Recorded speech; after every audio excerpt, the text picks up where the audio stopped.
Hi, my name is Francis Moss. I've written and story edited a lot of cartoons in the 80s and 90s, some of which you probably have heard of, and one of them right over here on my shoulder, Teenage Mutant Ninja Turtles. I worked on that for 4 years as a writer and story editor. I've got two websites, cartoonscripts.com, ninjaturtlecollectibles.com. Come and visit if you're interested in artwork, scripts, and other stuff from the great shows of the 80s and 90s.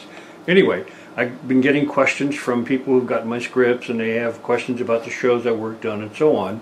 So I thought I'd do this little video and answer some of the questions from a fan of one show that I wrote called Bionic Six. This is for Henning. His question, when did I get involved as a writer on the Bionic Six? It was in late 1986. I started hearing about the show, and I had a friend, fellow I worked with on other shows, named Gordon Bresack. He invited me to come in and talk over some stories. I have to say that at the outset, inviting writers in to talk about a new show is very often what we call a cattle call. That means that they'll have 50 writers in a room watching a pilot or a promotional video for the show, and they'll just cherry pick the writers they think might go forward with it. This was not like that at all. Gordon only invited writers that he thought could actually produce for the show, and he was pretty much guaranteeing every one of us, I think there were 6 or 8 of us in the room, a script assignment. So this was great. Going in was really great. Gordon was a really good story editor and a good friend, and still is. I didn't work a lot with some of the other people on the show, like the supervising editor or the directors. They were more on the animation end. I did work with the producer, Gerard Baldwin, and he was a great guy. I had opportunity to work with him on a couple of other shows for Saban and some other companies. As I say, it was a dream assignment working with Gordon and sitting in the room with writers. We basically banged out some story ideas, cooked up some premises, and we walked out of the room with definite assignments. Henning asked, did I watch my written episodes? I watched a couple of them. Sometimes I managed to get to record them on VHS and sometimes not. I, in fact, now would like to get some recordings of the shows because, as I say, some fans are popping up from interesting places. Did I ever watch the entire series? No, never did. I did watch several of the episodes, mine and other writers, and of course we would have a screening or two for the writers of a kind of early draft of the show, and we get to watch some of that. My favorite episodes of the ones that we wrote was Born to be Bad, and it kind of had struck some themes that I kind of liked in writing about the bad kid who kind of has a chance to redeem himself, and I kind of like that one. Did I have a chance to speak to the voice actors? Not on that show. We were, generally speaking, in animation, and certainly true in this show, we had kind of a separation, a wall between the writing staff and some of the other members of the crew and cast. But I did know Frank Welker, he's like famous. I have met him elsewhere, but not on this show, and he did a lot of the voices for Chopper, Glove, and Mechanic. I did know Jennifer Darling also, but not on who was Madam O, but not on this show. Did I have a chance to speak to the music composers? No, I did not. Did I ever meet the Japanese producers?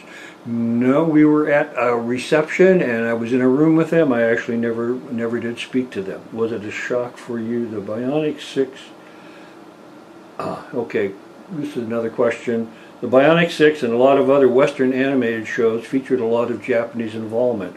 Why do I think this was abandoned?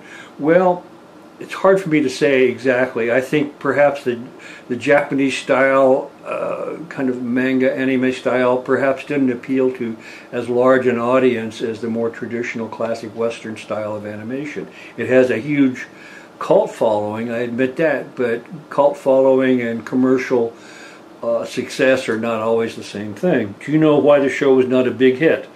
Yeah, it was intended to sell toys, but hey, which series didn't? The show just didn't catch on like some of the other shows. I think it was, it was successful. It ran for a lot of episodes. I think 65 episodes, but certainly didn't get another year. It wasn't the perennial that Turtles was or anything like that. It didn't spawn any movies or comic books or anything like that. but it may have been a little too narrowly targeted to preteen boy audience, perhaps. One of the reasons for the success of Turtles is it had a huge crossover audience. Parents would sit down to see what they were watching, and they would be entertained as well. Bionic Six didn't have that kind of aspect to it. It was mostly directed at its preteen kid audience. I'm going to cover another question from Henning, which is, why was the show never released on VHS or DVD? And I think that has to do with a kind of not that popular show. You really have to have a show that people are interested in and following the adventures of and so on to make it profitable to do a video release. And Bionic Six never had that cachet of some of the other shows. Do you know if there is other material of the production that survived? I'm throwing this out there. People who worked on the show who might have some character model sheets, storyboards, other scripts and outlines, get in touch with me. You can see my contact information down there at the bottom of the screen. And if you find anything that you would like to perhaps put online and offer to others, let me know about it. We can talk. Am I satisfied with my work on the show? As I said, it was the dream work situation. I've had it a few other times in my career, but absolutely, we had a lot of fun writing the show. Working with other writers, coming up with stories was unique, because usually you go home and you sit and you try to cook up a story idea that the producers will maybe like. Well, we did all that in the room together, and we bounced ideas off of each other and had a lot of fun doing it. So yeah, absolutely. Had a good time with the show. Liked working with Gordon, liked working with the producer, and I'd do it again.